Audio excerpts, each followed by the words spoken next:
नमस्कार, कालका से समालखा देख रहे हैं आप और मैं हूं आपके साथ विवेक तिवारी। बुलेटिन की शुरुआत करते हैं। राजस्थान के उदयपुर में हुई घटना को लेकर हरियाणा के गृह मंत्री अनिल विज का बयान सामने आया है। अनिल विज ने कहा है कि उदयपुर में हुई घटना राजस्थान की कांग्रेस सरकार की विफलता है। जब अपराधियों ने वीडियो जारी करके यह घोषणा कर दी थी, फिर इसे रोकना सरकार की जिम्मेदारी थी, जिसमें सरकार नाकाम रही। अनिल विज ने कहा कि इस प्रकार की मानसिकता पर तभी रोक लग सकती है जब इन पर कड़ी से कड़ी कार्रवाई की जाए। वहीं एनएचएम की हड़ताल पर अनिल विज ने कहा कि मैंने आज विभाग की बैठक बुलाई है, उसमें जरूरी निर्णय लिए जाएंगे। वहीं निकाय चुनाव पर बोलते हुए विज ने कहा कि हरियाणा की जनता ने निकाय चुनाव में बीजेपी की नीतियों पर मुहर लगा करके ये पैगाम दिया है कि ये सरकार ठीक काम कर रही है।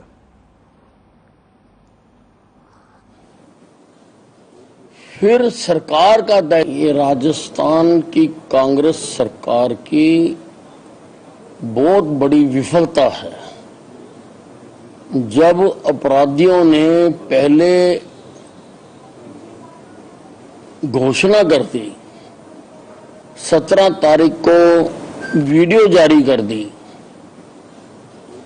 फिर सरकार का दायित्व हो जाता था कि इस घटनाक्रम को होने से रोकती, और सरकार पूरी तरह से नाकामयाब रही है इस घटना को रोकने में।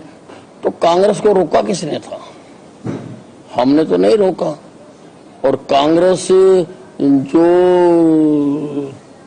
छिपा के चुनाव लड़ी, क्या वो लोगों को नजर नहीं आया? सबको नजर आया, सब लगे हुए थे, लेकिन छुपके कर रहे थे। इनमें दम नहीं था कि अपना चुनाव चिन्ह लेकर लोगों के सामने खुले में जा सकते। अपनी कमजोरी को छुपाने के लिए इन्होंने इस प्रकार का ये खेल खेला। कोई रोक रहा था इनको? लड़ते ही है। किसने रोका इनको? कोरोना के मामले देखिए, लोगों को एहतियात तो इसकी बरतनी ही चाहिए, और इसके लिए जो खुद पे अनुशासन लागू करना चाहिए, क्योंकि ये अभी गया नहीं है, अभी है ये बीच में। और इसके लिए जहां तक विभाग की बात है, तो विभाग पूरी तरह से तैयार है। विभाग के पास पूरा हमारी सक्षम है कि इस किसी भी स्थिति से निपटने के लिए। ये राजस्थान की कांग्रेस सरकार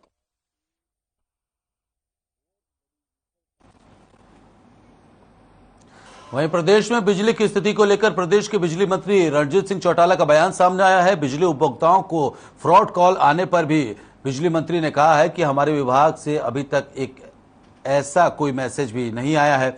यदि कोई इस तरह के मामले सामने आते हैं तो तत्काल प्रभाव से सख्त एक्शन लिया जाएगा। वहीं प्रदेश में बिजली की मौजूदा स्थिति पर रणजीत सिंह चौटाला ने कहा कि हमारे पास बिजली की कोई कमी नहीं है। आजकल बिजली बहुत सस्ती है। हमारे यहाँ 3 दिन बिजली की कमी थी, उसके बाद से सब कुछ ठीक रहा है। वहीं अडानी के साथ हुए संशोधित समझौते पर विपक्ष की ओर से लगाए जा रहे आरोपों पर रणजीत चौटाला ने कहा कि 2 रुपए 94 पैसे से सस्ती कोई और हमें बिजली दे सकता है तो दे दे, हम उसके साथ समझौता कर लेंगे। हुडा के समय में ही यह समझौता हुआ था, अब उन्हें अपने ही किए समझौतों पर सवाल खड़े करने हैं तो करें। निकाय चुनाव पर रणजीत चौटाला ने कहा कि निकाय चुनाव में बीजेपी जेजेपी गठबंधन ने बेहतरीन प्रदर्शन किया है, कांग्रेस कहीं भी नजर नहीं आई।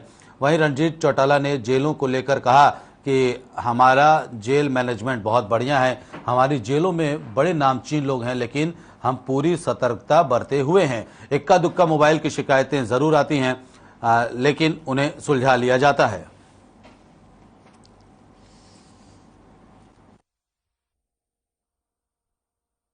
जो लीटर जो है वो हमने उनसे 1200 मेगावाट ली है। मतलब आप ये समझिए कि 83% हमने जो लोकल डोमेस्टिक कोल से बन रही है, वो 17% है जो इम्पोर्टेड कोल से है, वो बाहर से वो हमने बना कर दिया। 1424 में से हम 1200 ले रहे हैं, जो 2 रुपये 94 पैसे हम पुराने रेट पे ही, और 224 जो महंगी पड़ती है उससे हमें अपनी थर्मल की सस्ती पड़ती है, 3 रुपये 40 पैसे पड़ती है, तो हम उसे क्यों लेंगे? हमने वो मना कर दिया। 1200 मेगावाट ले रहे हैं। एक पीक सीजन रहता है बिजली की खपत को लेकर। सोमवार का दिन भी कुछ ऐसा ही था, 21 करोड़ के करीब जो यूनिट की मांग रही, क्या कुछ हमारे पास इस समय बिजली की जो उपलब्धता है और कितनी हम जो है मुहैया करा पा रहे हैं? हम पे पावर की कोई कमी नहीं है। इस वक्त हमारे पास 9000 मेगावाट है।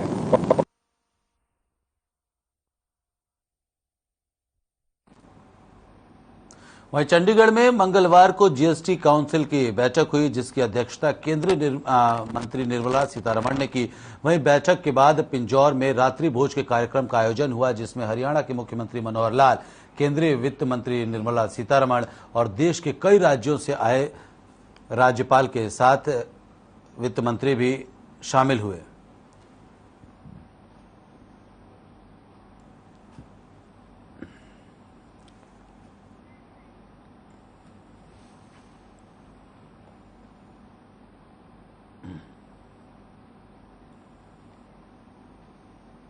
वहीं सोशल मीडिया पर इन दिनों एक बुजुर्ग महिला का एक वीडियो जमकर वायरल हो रहा है, जिसमें बुजुर्ग महिला हरिद्वार की हर की पौड़ी से 40 फुट गहरे पानी में छलांग लगाती दिख रही हैं और तैरते हुए सकुशल किनारे पर भी पहुंचती हैं। ये बुजुर्ग महिला सोनीपत के बूंदेपुर की रहने वाली 75 साल की ओमवती हैं। हैरानी की बात तो ये है कि एक सड़क दुर्घटना में ओमवती के दोनों घुटने खराब हो गए थे, जिसके बाद उन्होंने दोनों घुटनों को बदलवा दिया था। बावजूद इसके ओमवती अपनी हिम्मत और हौसले के बलबूते पर काफी एक्टिव रहती हैं।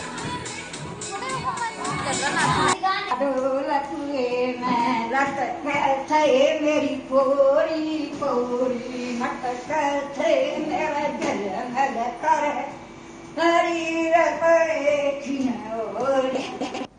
आराम से आराम से आराम से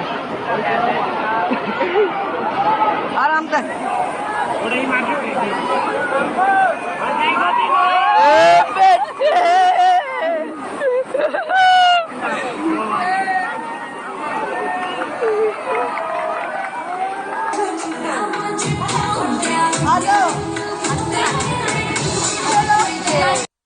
सुबह उठूं, नहाऊं, धोऊं, घूम खाऊं, अपना कन्हैया नुआऊं, जोत बत्ती करूं, फिर अपनी हुक्की का शौक से हुक्की पीऊं।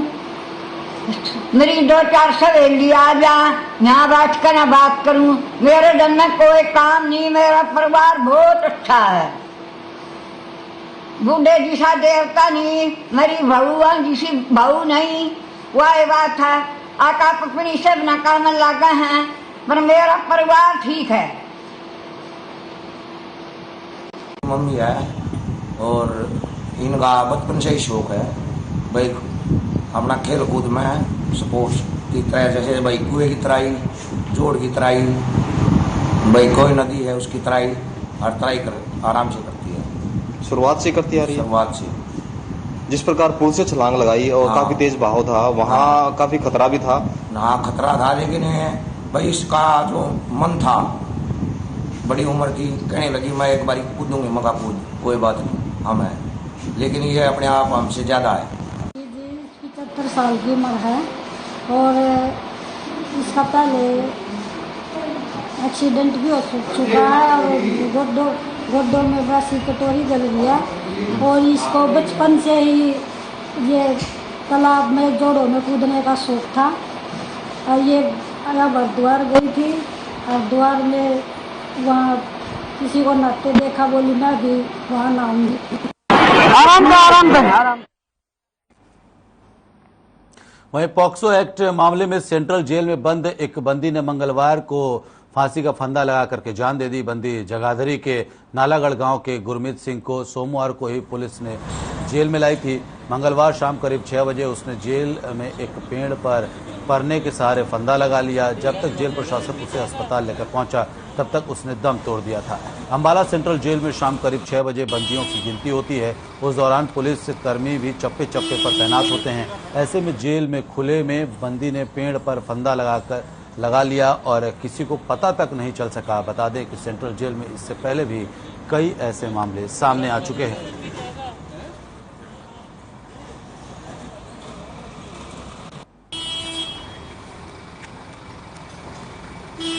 केस हवाला 3 जो पोक्सो एक्ट के अंदर जेल में बंद था, उसने किसी कपड़े का फंदा लगा कर सुसाइड कर लिया। डेड बॉडी मोर्चरी अस्पताल दिया गया था और अब उसकी जुडिशियल इंक्वायरी की जाएगी और उसके बाद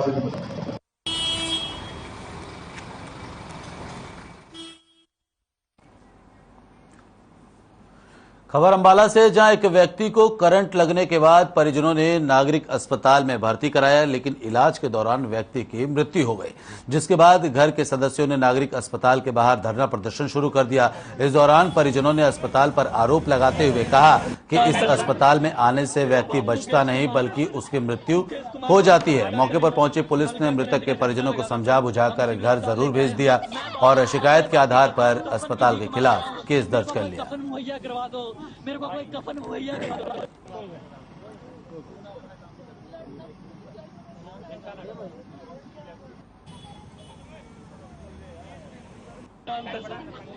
मेरा बाप मुकेश कुमार है सर।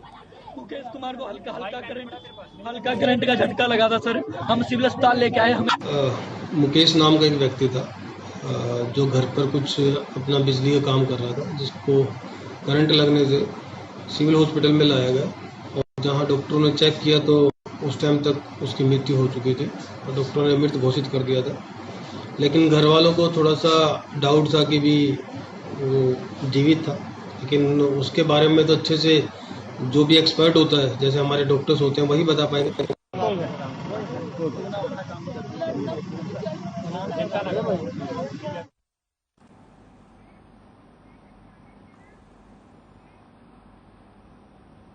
वहीं उदयपुर में कन्हैया टेलर के हत्या मामले को लेकर के कैथल के प्योआ चौक पर भी लोगों ने नाराजगी जताई है। इसी कड़ी में विश्व हिंदू परिषद, बजरंग दल और गौ सेवा दल के कार्यकर्ताओं ने विरोध प्रदर्शन किया है। इसी के साथ इन लोगों ने आतंकवाद के खिलाफ भी पुतला फूंका है।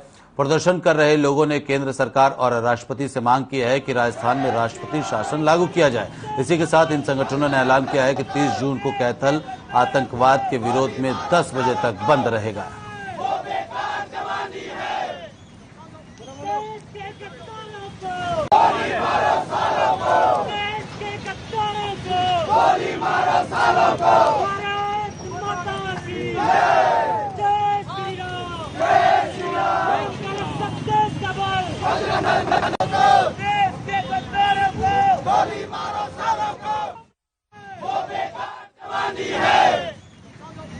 ये प्रदर्शन है कल जो उदयपुर में एक हिंदू कन्हैया लाल के खिलाफ उसका वीडियो बना के और उसका कत्ल किया गया। ये हिंदुओं के खिलाफ खुलेआम चुनौती है।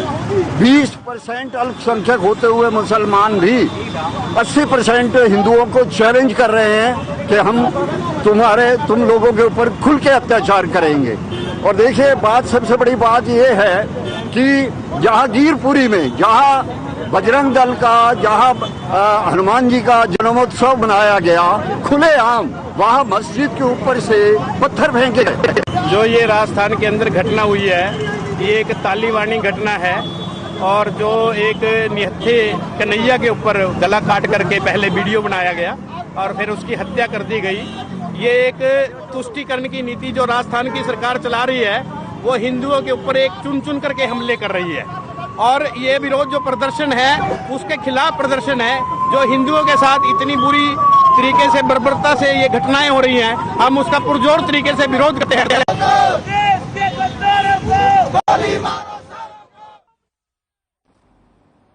यमुनानगर में एक बार फिर कोरोना के मामले बढ़ने लगे हैं। यमुनानगर में कोरोना के 5 नए केस मिले हैं और इसी के साथ ही जिले में एक्टिव केसों की संख्या 19 हो गई है।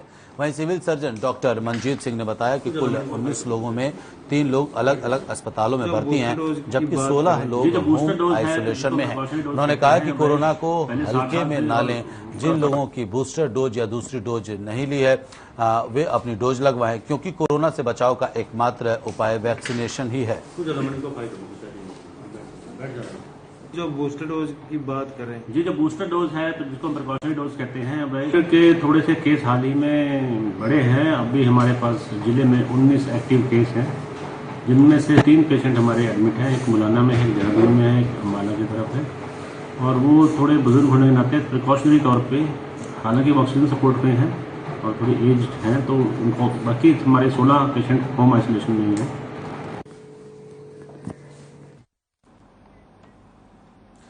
वहीं यमुनानगर में एंटी नारकोटिक्स सेल की टीम ने गुप्त सूचना के आधार पर बड़ी कामयाबी हासिल की है। बताया जा रहा है कि एंटी नारकोटिक्स सेल टीम ने 2 नशा तस्करों को गिरफ्तार किया है।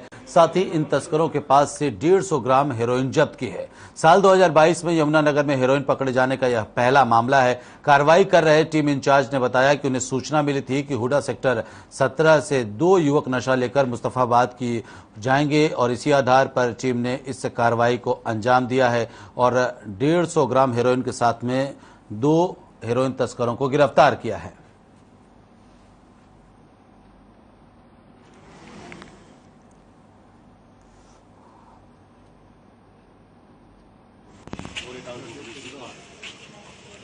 कल ये 2 हमें काफ़ी लंबे समय से सूचना मिल रही थी कि ये जगाधरी के पोस्ट इलाके में कुछ लोग हैं जो नशा बेच रहे हैं, नशे का कारोबार कर रहे हैं। तो कल हमने टीम का गठन करके और इनको पकड़ा है 2 लड़कों को। इनसे 150 ग्राम मात्रा में हमें हीरोइन बरामद हुई।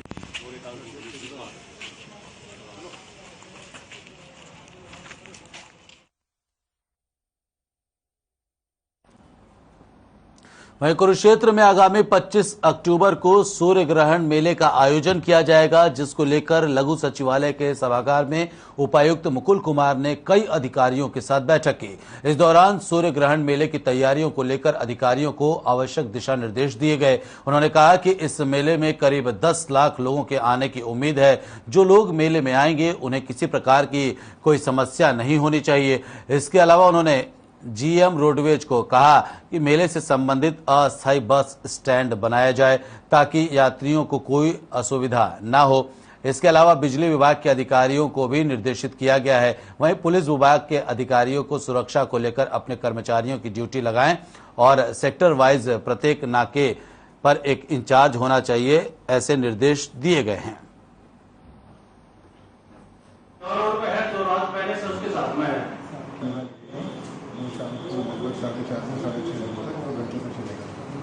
तैयारियों को रिव्यू करने के लिए प्रोक्योरमेंट ऑफिसर्स की मीटिंग बुलाई गई है। जो विभाग हैं जिनकी जो ड्यूटी रहेंगी उनको असाइन की गई है और आने वाले समय में ये मीटिंग्स रेगुलरली होती रहेंगी, फीडबैक लिया जाएगा और प्रिपेयर्डनेस को रिव्यू करेंगे।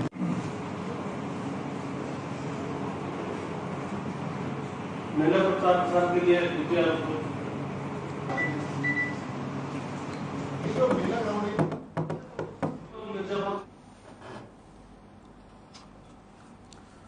तो आपको बता दें कि मेले को लेकर के बैठक की गई और सूर्य ग्रहण मेले की तैयारियों को लेकर के व्यापक चर्चा की गई। कुरुक्षेत्र में डीसी ने अधिकारियों के साथ बैठक की और तमाम संबंधित विभागों को निर्देशित भी किया है। और बता दें आपको कि मेले में कम से कम 10 लाख लोगों के आने की उम्मीद जताई जा रही है और इसी को लेकर के जो सुरक्षा के इंतजामात हैं, बसों की व्यवस्था है और हर तरह की जो सुविधाएं हैं उसको मुहैया करवाने के लिए डीसी ने बैठक की और सभी संबंधित विभागों को निर्देशित किया है।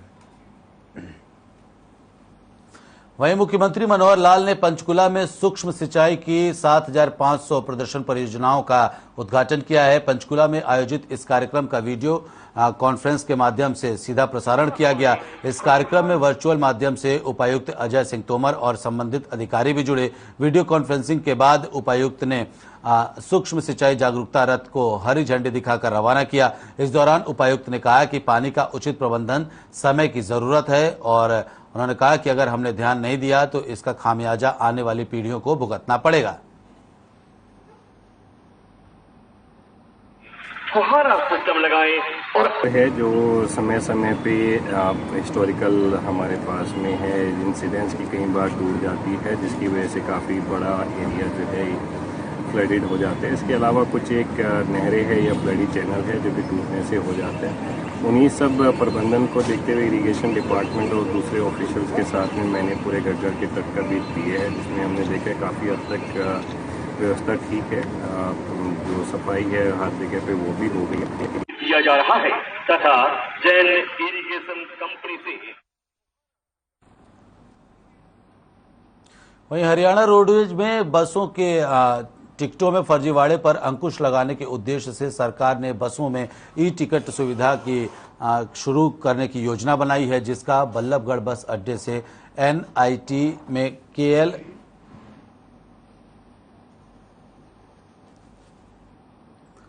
तो खबर हम आप तक बल्लभगढ़ से पहुंचा रहे हैं, जहां एनआईटी मेहना महिला कॉलेज के रूट में चलने वाली बसों में ट्रायल किया गया। डिपो निरीक्षण डीआई धर्मवीर सिंह ने बताया कि दोपहर को 1 बजे बल्लभगढ़ से केएल मेहता कॉलेज के लिए रोडवेज की बस जाती है।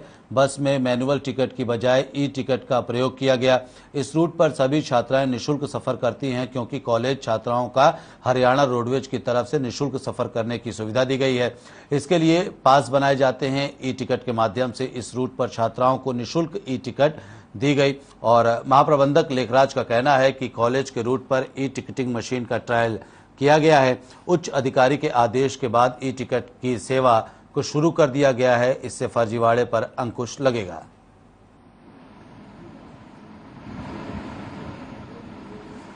चार्जिंग सिस्टम लगाया जाएगा। ये 100% कारगर है और फुल प्रूफ साबित हो गया। हाँ, यहाँ पे तो ये बिल्कुल अच्छे तरीके से काम कर रही है फिलहाल तो, लेकिन बहुत जल्दी इसको अब स्टार्ट कर दिया जाएगा बसों में भी, कि सॉफ्टवेयर जो अच्छी तरह से अपडेट हो चुका है पूरी तरह से। बस थोड़ा सा काम बाकी है, वो उसको होते ही इसको मशीनों में दे दिया जाएगा। फिर लगभग शुरू हो जाएगा जुलाई के फर्स्ट वीक तक, इसको जहाँ तक उम्मीद है पूरी कर देंगे स्टार्ट।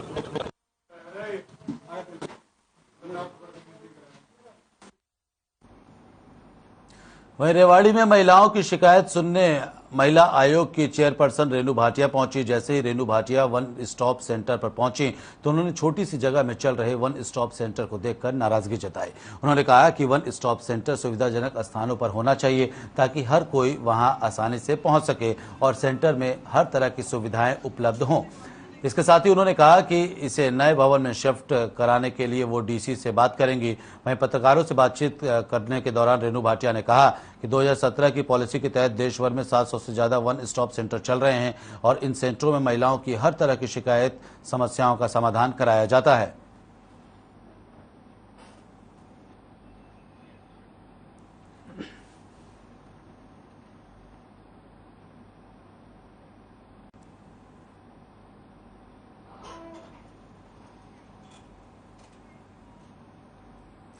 वहीं साइबर सिटी गुरुग्राम में पुलिस को बड़ी सफलता मिली है। पुलिस ने गुरुग्राम में 106 मोबाइलों को मोबाइल मालिकों को वापस कर दिया है।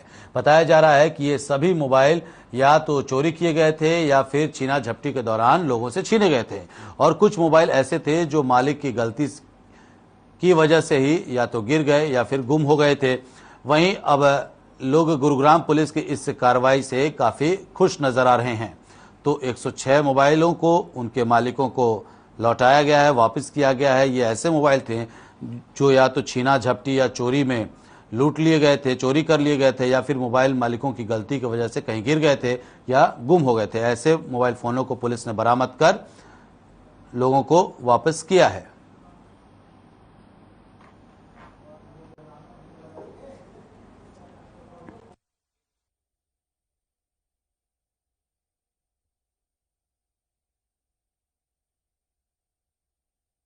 गुड़गांव के विभिन्न स्थानों से पब्लिक के जो मोबाइल गुम हुए थे, जिनकी इंफॉर्मेशन उन्होंने पुलिस को दी थी और डीडी एंट्री कराई थी, हमने 106 फ़ोन उन लोगों के रिकवर करके और आज उनको हैंडओवर किए हैं। ये 106 फ़ोन जो पब्लिक के हमने ढूंढ के दिए हैं, इनकी कुल कीमत 13,50,000 समथिंग है, जो एक बेहद खुशी का विषय है। और हमें इससे बहुत बताते हुए गर्व महसूस हो रहा है कि हमने पब्लिक की खोई हुई इतनी प्रॉपर्टी को रिकवर करके और उनके हाथों में दोबारा सौंपे। फिलहाल इस बुलेटिन में इतना ही। यहाँ रुक रहे छोटे से ब्रेक के लिए। ब्रेक के बाद भी खबरों का सिलसिला लगातार जारी है।